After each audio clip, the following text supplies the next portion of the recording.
नमस्कार, स्पोर्ट्स 9 में आप सभी का स्वागत है। मैं हूं शिवेंद्र, मेरे साथ है मेरे सहयोगी दीपेश।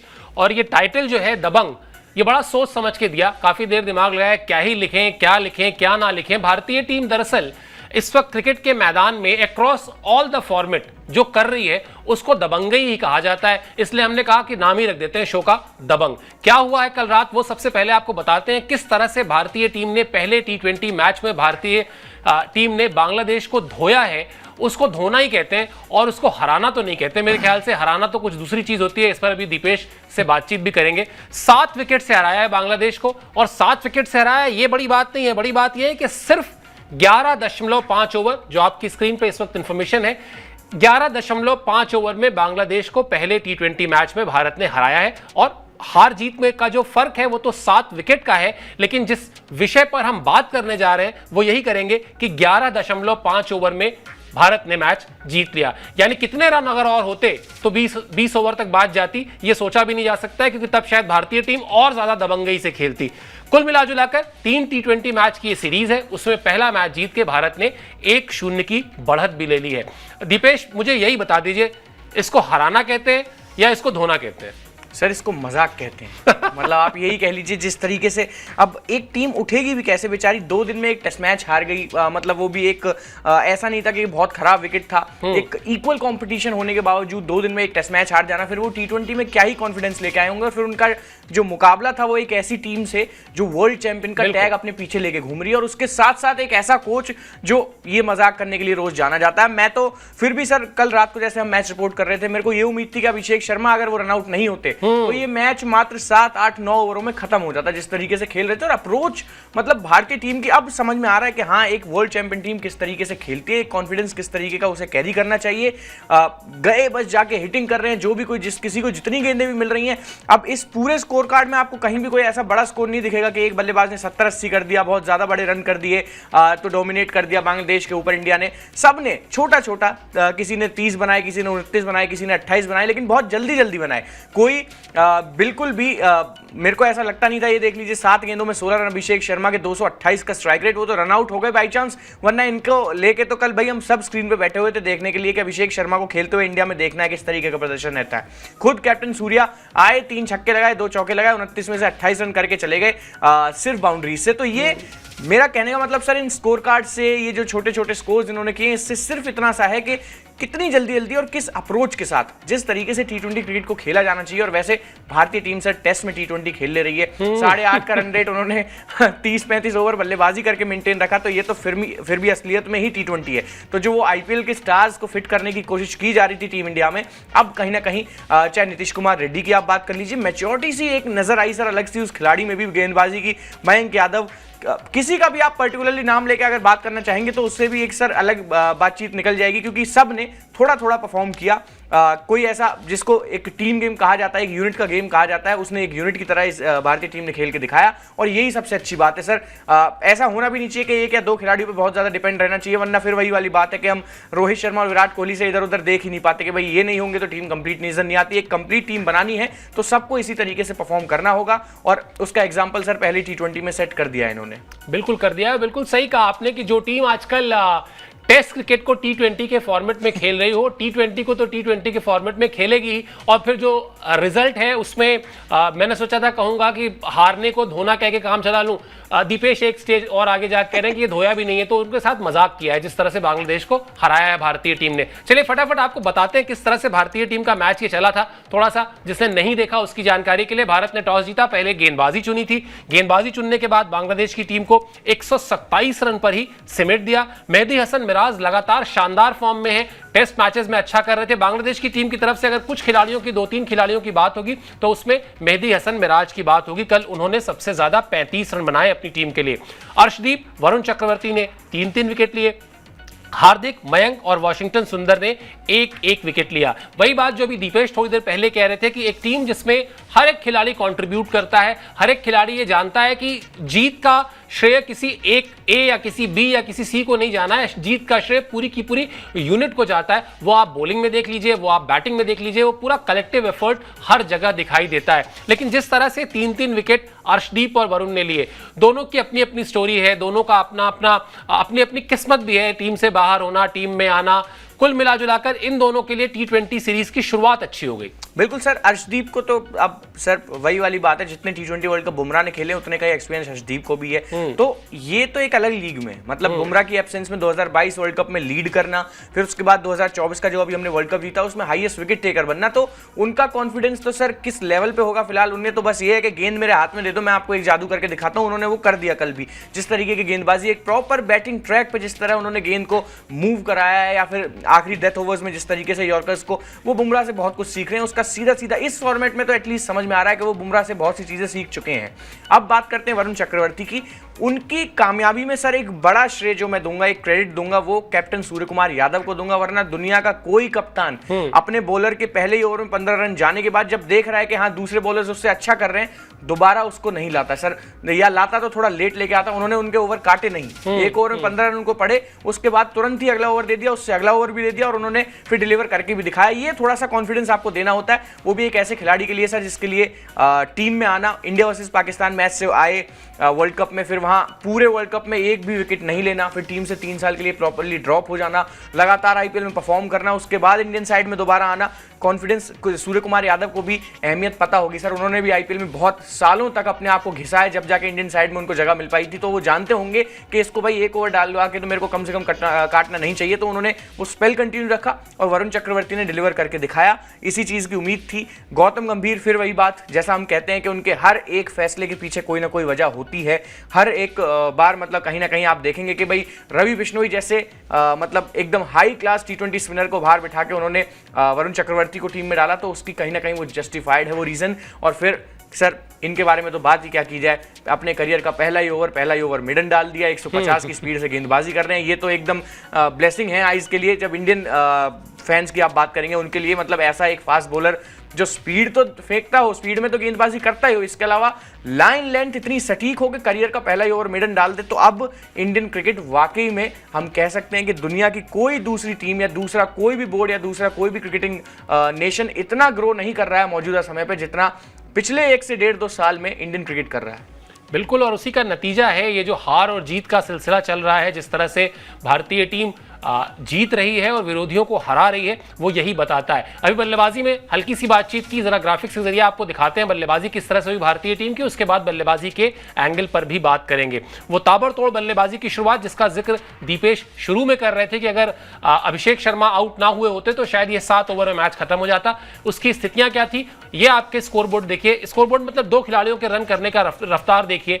19 गेंद पर 29 रन है संजू सैमसन के, और 7 गेंद पर 16 रन है अभिषेक शर्मा के, जो अनफॉर्चुनेटली दुर्भाग्यपूर्ण तरीके से रन आउट हो गए, वरना वाकई शायद ये 7 ओवर में मैच खत्म हो गया होता। सूर्य कुमार यादव 14 गेंद पर 29 रन, और उसके बाद हार्दिक पांड्या 16 गेंद पर 39 रन। अब हमने सबकी बात कर ली, हम बात करना चाहते हैं हार्दिक पांड्या की। दीपेश, मतलब एक खिलाड़ी जो जैसे एक फिल्म हो, आप देख रहे हो 2.5 घंटे की, जिस फिल्म में सब कुछ हीरो के अगेंस्ट जा रहा हो, विलेन बड़ा पावरफुल हो, हीरो की फैमिली को परेशान कर रहा हो, हीरो के फादर को परेशान कर रहा हो, मदर को परेशान कर रहा हो, पिटाई पड़वा दे रहा हो, सब कुछ करवा दे रहा हो, लेकिन वो हीरो फिर खड़ा हो जाता है और फिर खड़ा होकर हीरो दिखने लगता है। मतलब आप सोचिए, हार्दिक पांड्या के साथ उनकी पर्सनल लाइफ, उनकी खिलाड़ी के तौर पर उनकी लाइफ, कप्तान के तौर पर उनके साथ हुए फैसले, कभी तो कुछ सही हुआ नहीं पिछले 1-1.5 साल में। बावजूद इसके वो जब उतरते हैं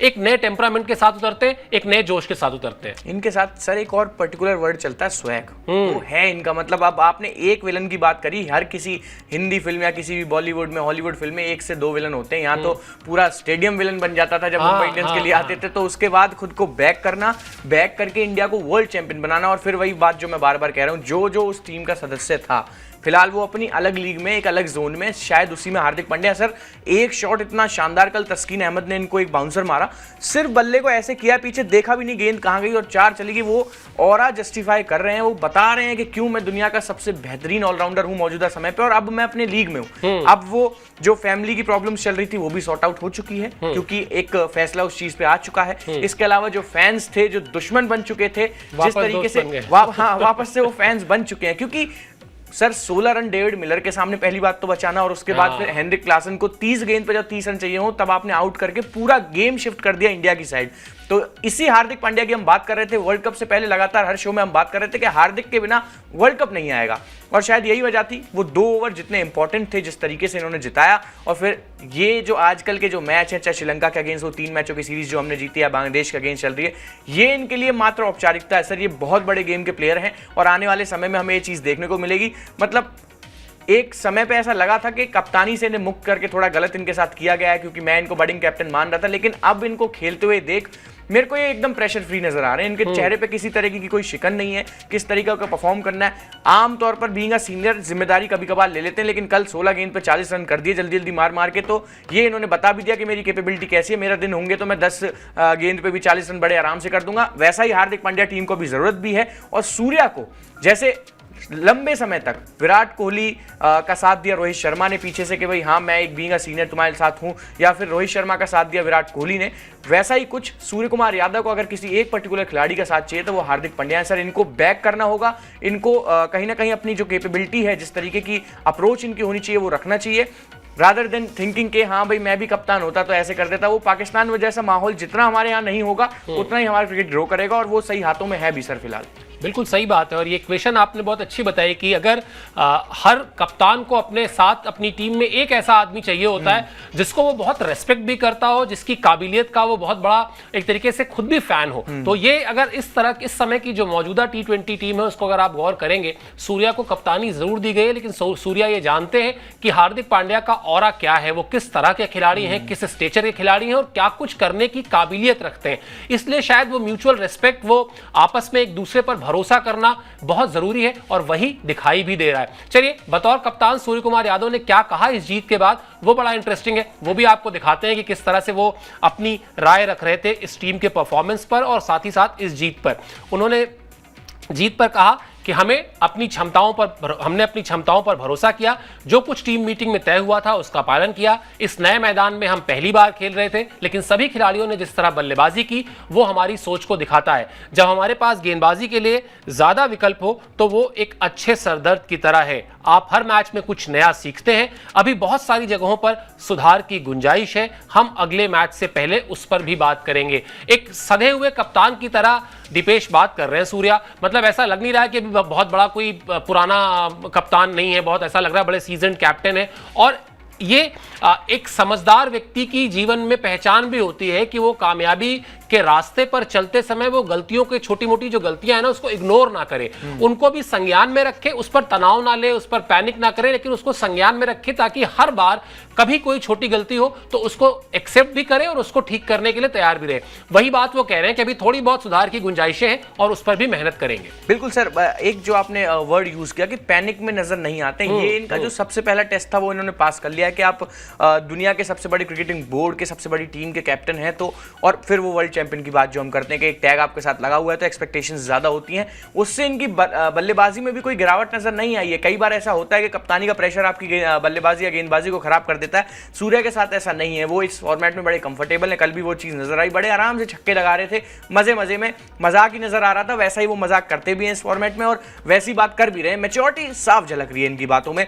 ऐसा लग रहा था कि कप्तानी के कहीं से कहीं तक थे नहीं, सिनारियों में कहीं से कहीं तक उस पिक्चर में नहीं थे, लेकिन अंदर ही अंदर तैयार भी थे कि एक दिन जब ये मौका कभी मिलेगा तो इस तरीके से टीम को चलाऊंगा, और चला भी रहे हैं। जिस तरह बल्लेबाजी कर रहे हैं या फिर टीम की जिस तरीके से कमान संभाल रहे हैं, बहुत से युवा खिलाड़ियों को हैंडल करने के लिए उन्हें दिया गया है। कई बारी बड़े बड़े फैसले जो यंगस्टर्स को टीम में लाने के होते हैं फेल हो जाते हैं, और फिर सर एक मैच जो इनकी कप्तानी को फिलहाल अब तक मतलब जस्टिफाई कर देता है वो वही श्रीलंका के अगेंस्ट। सबसे पहली बात तो रिंकू सिंह को 19 ओवर थमा देना, फिर 20 ओवर में खुद आ जाना, उसके बाद सुपर ओवर में मैच जिता देना। तो ये बताता है कि रिस्क लेते हैं, कैलकुलेटिव रिस्क लेते हैं। और सबसे बड़ी बात इनके साथ यही है कि इनके साथ जो कोच हैं वो इनको बहुत समय पहले से ग्रूम करने में लगे हुए हैं। वाइस कैप्टन बना दिया था जब सूर्या का नाम भी नहीं था कहीं दूर दूर तक। तो ये भी फिर वही बात है, वही सेट एग्जाम्पल है सर उसी चीज का कि भारतीय क्रिकेट बड़े अच्छे हाथों में है, बड़े अच्छी तरीके से फल फूल रहा है और इसी तरीके से चीजें चलती रही, सेटल तरीके से कन्वे कर करके चीजें चलती रही। जैसी बात अभी इन्होंने कही कि थोड़ी बहुत सुधार की गुंजाइश है, वो हर किसी टीम में होती है। परफेक्ट टीम कोई भी नहीं होती 100%, बस जीत आती रहती है तो आप परफेक्ट साउंड करने लगते हैं। तो उसी तरीके से चलते रहेंगे। अभी तक इनकी कैप्टनसी में एक भी मैच टीम इंडिया मतलब जब से रोहित शर्मा गए तब से तो नहीं हारी है। एक मैच हारी जरूर थी ऑस्ट्रेलिया के अगेंस्ट, वरना अभी तक जो विन परसेंटेज है सर वो 95% से ऊपर का ही है। बिल्कुल, और बहुत ही एक एक बहुत ही संयमित कप्तान जो होना चाहिए, जिस तरह से उसको बिहेव करना चाहिए, वो उनके अंदर दिखाई देता है। अच्छी बात है, बार बार दीपेश ये बात कह भी रहे हैं कि सबसे जो पॉजिटिव चीज़ है वो ये है कि भारतीय क्रिकेट जो है वो सुरक्षित हाथों में है। पिछले काफ़ी समय से सुरक्षित हाथों में रहने की वजह से ही आज इस तरह के नतीजे मिल रहे हैं, जिस पर हम लगातार बात कर रहे हैं। वर्ल्ड टेस्ट चैंपियनशिप मतलब टेस्ट क्रिकेट की बात कर लीजिए आप, तो वहाँ भारतीय टीम फाइनल में जाती हुई दिखाई दे रही है। वनडे फॉर्मेट में अगर आप आएंगे तो वो कसक जरूर है फाइनल मैच में हार की, लेकिन फाइनल भारतीय टीम खेलती है और लगातार जीत के फाइनल तक पहुंचती है। T20 वर्ल्ड की फॉर्मेट की बात करेंगे तो वहां पर आप वर्ल्ड चैंपियन नहीं है। बायलैटरल सीरीज की आप बात करेंगे तो आप अच्छी परफॉर्मेंस कर ही रहे। ये सब कुछ उस अच्छी प्लानिंग, अच्छी सूझबूझ का नतीजा है जो पिछले कुछ समय से की गई है। चलिए, अर्शदीप सिंह को दीपेश बहुत हाई रेट करते हैं। जब भी आप इनसे अर्शदीप की बात करिए बड़ा मतलब रोमांचित, उत्साहित होकर बात करते हैं। अर्शदीप ने क्या कहा इस जीत पर, मैन ऑफ द मैच थे, उनका स्टेटमेंट बड़ा अच्छा है और उसमें वो जो एक बड़ी इंटरेस्टिंग बात कह रहे हैं वो भी आपको बताएंगे। लेकिन पहले बता दें आपको उन्होंने कहा क्या। मैं जिस छोर से गेंदबाजी कर रहा था उधर थोड़ी हवा चल रही थी, मैंने उसका इस्तेमाल किया। मैंने अपने रनअप और कलाई के इस्तेमाल में थोड़ा बदलाव किया है। मेरा प्रयास खुद को बेहतर करने का है। आप जितना ज्यादा खेलते हैं उतना बेहतर होते हैं। पूरी टीम ने जिस तरह गेंदबाजी की उसे देखकर मजा आया। मयंक ने भी अच्छी गेंदबाजी की। मेरी औसत गेंद भी मयंक की तुलना में स्लोअर लगती है। इस फॉर्मेट में सबसे बेहतर काम है पिच की पहचान होना। ये जो हंसी मजाक होता है ना दीपेश, मतलब जिसपे आपको खुद से हंसी आ जाए, मुझे लगता है कि शायद टीम के माहौल को हमेशा बहुत पॉजिटिव रखता है। वो जो कुछ इधर बीच जो वो एक स्टेटमेंट चल रही है कि हैप्पी ड्रेसिंग रूम में जीत अपने आप आती है, ये हैप्पी ड्रेसिंग रूम का ही नतीजा है कि अर्शदीप कह रहे हैं, मतलब एक तरीके से छेड़खानी ही कर रहे हैं कि मैं जब अपनी और जो मेरी नॉर्मल स्पीड है उससे बॉलिंग करता हूं, लेकिन वो मयंक की गेंदबाजी के आगे स्लोअर लगती है। बिल्कुल सर, और ये आपने कहा ना कि इनकी बात जब होती है तो मैं बड़ा उत्साहित हो जाता हूं सर। उसके पीछे ये जो इनकी जो बात करने का तरीका है, जिस तरह अभी इन्होंने कहा, अभी कुछ ही टाइम पहले जब वर्ल्ड कप जीत के आए थे तो पीएम मोदी ने पूछा था भाई आपने इतनी अच्छी गेंदबाजी कैसे करी। कह रहे गेंदबाजी मैंने तो अच्छी की नहीं, गेंदबाजी तो बुमराह अच्छे कर रहे थे। अब बैट्समैन को क्या होता था, बुमराह को अटैक करता नहीं था, मेरे को अटैक करने जाता था तो मुझे विकेट मिल जाते थे। तो ये इनमें कला है, वो बातचीत की इनमें थोड़ी सी कला है। और जो पॉजिटिव माइंडसेट की सर आपने बात की कि जिस तरीके से टीम में एक अच्छा माहौल रहता है, इसी तरीके से मजाक होने चाहिए। ये नहीं होना चाहिए कि भाई फलाने ने मेरे कंधे पे हाथ कैसे रख दिया, मैं तो टीम का सीनियर गेंदबाज हूं, या उसने मेरे को ऐसे कैसे बोल दिया, वैसे कैसे बोल दिया। अब कितना आसान हो जाता है ना सर तुलना करना भी। आपके बगल में एक देश है, उसके क्रिकेट को उठा लीजिए अपने क्रिकेट को और अच्छा बताने के लिए, तो ये अपने आप में एक बड़ी बात है। लेकिन स्टिल भारतीय क्रिकेट की अगर बात की जाए, अभी इस वक्त टच वुड कोई फ्लॉ है नहीं हमारे क्रिकेट में, अच्छी तरीके से चल रहा है और अर्शदीप सिंह उसका प्राइम एग्जांपल। और एक्साइटेड होने की बात इसलिए भी क्योंकि जसप्रीत बुमराह के जाने के बाद आप एक फॉर्मेट अगर संभाल ले रहे हैं और बड़े युवा हैं आप, बहुत ज़्यादा ट्रोलिंग से आपको भी गुजरना पड़ा है, लेकिन उसके बावजूद भी आप T20 वर्ल्ड कप में लीड कर रहे हैं। फिर उसी के बाद सेमीफाइनल में वहाँ हार मिलती है तो अगले T20 वर्ल्ड कप में आप हाईएस्ट विकेट टेकर बनते हैं। तो इनमें वो कला है सर। उम्र अभी बहुत कम है, एक्सपीरियंस भी 55 ही मैचों का है, कोई बहुत ज़्यादा T20 मैच ऐसा भी नहीं है 100 से ऊपर खेल लिए, लेकिन जितने खेले हैं बहुत शानदार तरीके से खेले हैं। 55 मैचों में 86 विकेटें इनके नाम है, बड़े अच्छी स्पीड से चल रहे हैं। और यही वजह है कि जब भी T20 फॉर्मेट की बात आती है तो इंडिया में कोई भी गेंदबाज कितना भी अच्छा परफॉर्म कर रहा हो, इनको टीम से ड्रॉप नहीं किया जाता, इनको लेके जाया जाता है। और एक्सपीरियंस की सर बात की जाए या फिर जो कला है उसकी बात की जाए तो डेविड मिलर और मतलब साउथ अफ्रीकन बल्लेबाजों के सामने वो 19वां 18वां ओवर फेंकना, 2-3 रन पे ओवर को रोक देना, इतनी क्रंच सिचुएशन में, इतनी मुश्किल सिचुएशन में, जब आपको पता है कि देश का एक एक इंसान फिलहाल टीवी पे नजरें गड़ा के बैठा होगा, देख रहा होगा मैं फिर से एक बार विलन बन सकता हूं। और ऐसा विलन बन सकता हूं कि सबसे बड़ी बात है, कोई भी खिलाड़ी जो वर्ल्ड कप में विलन बनता है या फिर एक ऐसे टाइम पे विलन बनता है कि 17 साल का वेट है, 11 साल का वेट है, अगर वहां इनकी गेंदबाजी पे एक आध चौका छक्का भी लग जाता तो पूरी पब्लिक इनके पीछे पड़ जाती। लेकिन इसके बावजूद भी खुद को बैक किया और खुद को कहीं ना कहीं बैक करके एक अच्छा ओवर डालने के लिए इन्होंने खुद को प्रेरित किया। और ये अपने आप में बड़ी बात है कि सर फिर वही मैं उससे तुलना करूंगा कि जब इतने बड़े स्टेज पे ये हिट रहे, इतने बड़े स्टेज पे प्रेशर कंट्रोल इनको करना आ गया, तो अब इनके लिए ये बांग्लादेश सीरीज, ये साउथ अफ्रीका सीरीज या फिर ये श्रीलंका सीरीज बहुत मामूली सी बात है। और वो चीज़ सर नज़र भी आ रही है गेंदबाजी में। बिल्कुल। और मैं तो ये देख रहा हूँ कि आप ही लोग की उम्र के हैं, मतलब 24-25 साल की उम्र है उनकी, तो अभी कितना सारा समय है उनके पास अपने आप को और बेहतर करते रहने का, ये भी बहुत कमाल की बात है। चलिए बात करते हैं थोड़ी बांग्लादेश की भी। बड़ी उत्साह के साथ टीम आई थी, क्योंकि मुझे तो कल वो स्टेटमेंट याद आ रही थी शंटो की, जो दूसरा मैच जब बांग्लादेश ने जीता पाकिस्तान में रावलपिंडी में, तो उन्होंने कहा गलत बात नहीं कही, लेकिन शायद वो थोड़ा सा कॉन्फिडेंस में ज़्यादा आ गए। उन्होंने कहा कि इस जीत से हमें कॉन्फिडेंस मिला है और अब इसी कॉन्फिडेंस के साथ हम भारत में जाएंगे और वहाँ पर परफॉर्म करेंगे। अब लेकिन यहाँ वो कॉन्फिडेंस चला नहीं। क्या कहा उन्होंने वो दिखाते हैं और फिर उनके एक बयान पर भी बात करेंगे। उन्होंने कहा हमारी शुरुआत अच्छी नहीं रही, इस फॉर्मेट में पहले 6 ओवर बहुत अहम होते हैं, हम अच्छी शुरुआत नहीं कर पाए। हमारा प्रयास सकारात्मक क्रिकेट खेलने का था, लेकिन अगले मैच में हमें बेहतर योजना के साथ उतरना होगा। अगर हमारे पास कुछ विकेट बचे होते तो हम 10-15 रन और जोड़ सकते थे। हमारे पास जरूरत भर के रन स्कोर बोर्ड पर नहीं थे। इस तरह की विकेट पर ऐसे स्कोर को बचाना गेंदबाजों के लिए बहुत मुश्किल होता है। अब मैं एक चीज नहीं समझ पा रहा हूं दीपेश, एक लाइन वो कह रहे हैं कि हम 10-15 रन और जोड़ लेते। वो 10-15 रन और जोड़ के करते क्या? मतलब यहां तो कम से कम अगर 100 कहें कि 100-125 रन और जोड़ लेते तब शायद कुछ हो सकता था, वरना 10-15 रन तो शायद एक ओवर और बैटिंग करनी पड़ती भारत को। सर ये क्या बयान रटते हैं क्या? एक मतलब एक चलता फिरता बयान मैच के बाद जब आपसे पूछा जाएगा आपकी टीम क्यों हार गई, मैंने अक्सर कप्तानों को ये बात कहते हुए सुना है कि 10-15 रन हम शॉर्ट रह गए। हाँ, वो 10-15 ही होते हैं। 10-15 मतलब वही बात है ना कि कोई बच्चा किसी घर का होता है, मतलब कोई एग्जाम देने जाता है, कोई भी रिलेटिव पूछता है भाई कितने नंबर से रह गया आपका बच्चा, 1-2 नंबर की बात थी जी, वरना क्लियर हुई। तो ये एक वही रटाया बयान है कप्तानों का कि 10-15 रन। वही सर ने पूछा 10-15 रन और बना लेते तो क्या होता, 4 गेंदें और लग जाती, 5 मिनट और हमारा शो लेट हो जाता शाम वाला। तो ये तो कोई बात नहीं हुई कि 10-15 रन। फिर वही बात है 100-125 कम से कम बनाइए, उसके बाद भी विकेटें आपको लेनी होगी तब आप जीतेंगे। ये शायद मेरे को सर ऐसा लग रहा है कि वो जो कॉन्फिडेंस इनको मिला था पाकिस्तान में जीत के, वो इतना कैरी कर रहे हैं कि एक सीरीज गवा भी चुके हैं, एक मैच और हार चुके हैं, ये सीरीज भी हारने के अर्ज पे एकदम बैठे हुए हैं। लेकिन फिर भी उनकी जो बातें हैं वो ऐसी आपको नजर आएंगी कि कितना टक्कर भारत आने के बाद दे दिया।